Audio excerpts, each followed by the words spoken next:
2028. So by room, what is missing? You know the answer. Developer, how come you want to save cost on that? Wardrobe is not that expensive, right?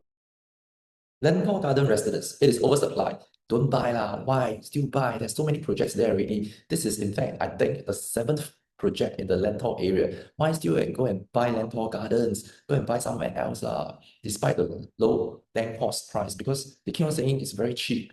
Is it true or not? Let's take a look.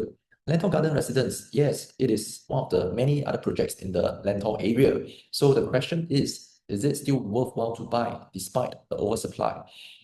Is it really oversupply? That whole Lentor area is meant to be developed as a new town area. Yes, there are other many projects, but if you take a deeper look, you realize that other projects TOP at the same time in about 2028. Whereas for Lentor Gardens, when they TOP, there will be not much competition, I would say. So it does have a slight advantage in terms of that. Well, talking about the land cost price, yes, people are saying that it is very cheap, 920 PSF PPR. Where else can you find such a low land cost price? But low land cost price doesn't mean it will launch cheap. And even it is cheap, it is not just the project itself. Don't overlook other factors which are very important as well. If you are an investor, you're looking to flip in 4 years' time because the SSD ends after 4 years, then please consider other projects. Don't buy. This is not suitable for you. I don't see that Lentor Gardens is going to increase a lot over the period of 4 years because of many other projects. But if you are a family, you manage to stay for your family over a long period of time, then yes, this could be a good investment plus own stay because it is cheap, the land cost is cheap, means that when the entry price is low as well, it has the potential to run a bigger runway. In fact, if you're not sure, plot C, just next door, the land bid price is already at 1,278 PSF PPR. Can you imagine that? So there's such a big buffer. It's already future proof that it's cushioned, that this Lentor Gardens is able to go up, I would say, and it is the cheapest among all other projects. But more than just the project itself, after you have identified the right project, which is number one. Number two, you need to look at the what? You need to look at the entry price, which I'll talk about it later. If the entry price is good, well, about 2,100 PSF, you might want to consider. But what is your walk-away price? You must have that in plan as well. Do not buy something that is too expensive. It's hard for you to exit because your neighbor can be selling cheap, but you can't sell cheap because you bought high, right? And third factor that you need to consider, number one is, of course, the project. You need to look into that. Whether is it a good project? Good project doesn't mean that all units will make money. Number two, you need to look at the entry price and know what is your walk-away price.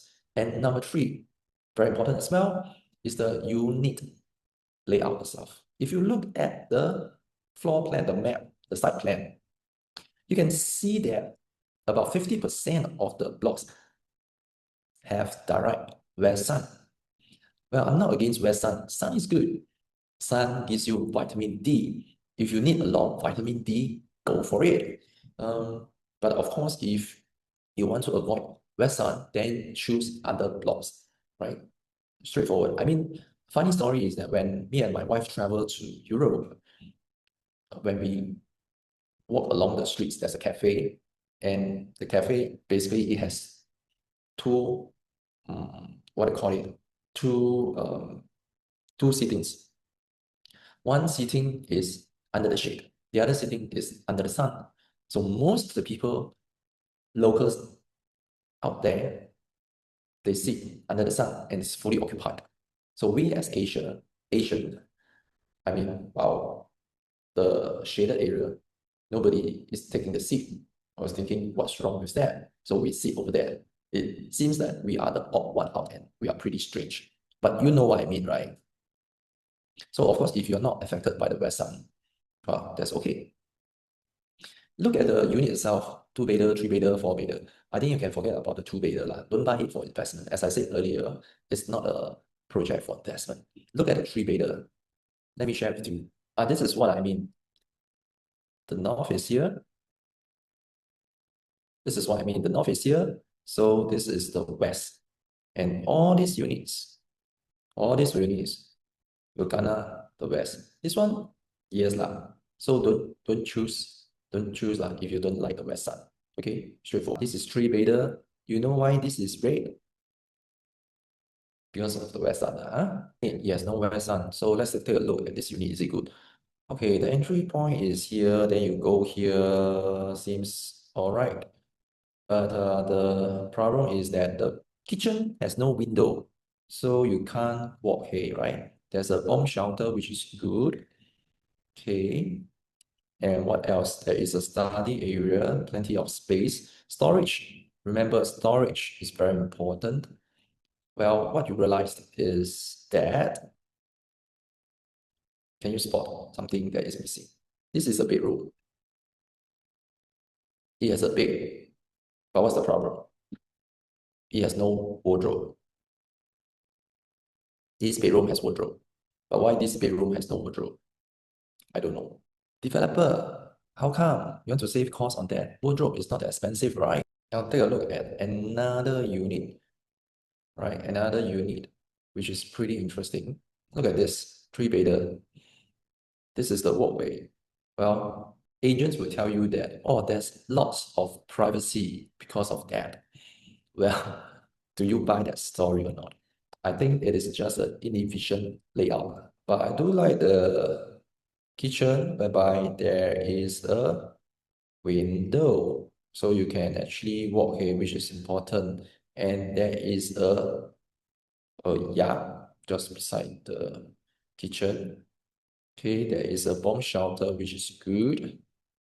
Once again, this bedroom, what is missing? You know the answer. Remember, my friend, when you buy a condo, what is the most important thing? Is storage space. You need storage space because your future buyer, always think for your future buyer lah, cannot, right? Your future buyer comes from HDB upgraders. They are the HDB upgraders. So they have a lot of space, they have a lot of things. So something to bear in mind as a condo buyer. This is a four-bedder. Let's see. Where is the entrance? Entrance is here. Wow, very good. There's no wastage of space. Bomb shelter is at the corner. Interesting how they build it. Kitchen, there is window, so that it's not so hot. Okay, nice. Wow, this is interesting. Four-bedder has a walk-in wardrobe. Oh, very nice. This bedroom has wardrobe. This bedroom also has a wardrobe, but this bedroom, what is missing? Aiya, but this layout, you know why this is not red but black color, no? Burn chao da already lah. All in all, is Lentor Gardens a good buy or not? Let me show you one more thing. If you just look at this map, you'll understand what I mean. This is the Lentor Gardens, of course. For sure, you look at this over here. This is the next highest land bid price there. That means all of this plot land, all this, all this, will have to thank this new launch in next year because it's going to go up as well. But you look at this, is it oversupply? You have all these TOP, look at the TOP date. The TOP year is all in 2028. So by the time Lentor Gardens launch in 2009, there'll be no competition because all those TOP, there'll be sub-sale, etc. Those who want to buy already buy, right? and they might be waiting for the Lentor Gardens. Imagine you can buy in 2009, but the price is 2008. Would you buy or not? That is the thing. So this is my number. If you want some deeper analysis, I can have a coffee with you. Let's go through the numbers and if that makes sense to you. The number is 80621538. So easy to remember, right? I'll see you.